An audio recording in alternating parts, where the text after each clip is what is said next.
Sitting സീറ്റായ Chennai വെളാച്ചേരിയിൽ Congress ഇത്തവണ ശക്തമായ മത്സരം നേരിടുകയാണ്. അസൻ മൗലാനയാണ് കോൺഗ്രസ് സ്ഥാനാർത്ഥി.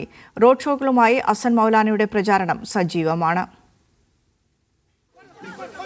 2016 മുതൽ വെളാച്ചേരി മണ്ഡലം DMK സഖ്യത്തിനൊപ്പമാണ്.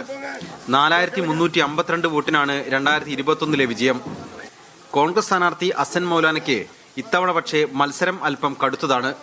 കൂടുതൽ സമയം പ്രചാരണത്തിന് ചെലവഴിച്ച് വിജയം ഉറപ്പിക്കാനുള്ള പരിശ്രമത്തിലാണ് Asan Maulana. There will be a big victory for me in this time. We have brought more than 3,000 crore of schemes to one assembly constituency. Honorable CM Stalin ji had supported me very well to improve this constituency. I have few more needs to address.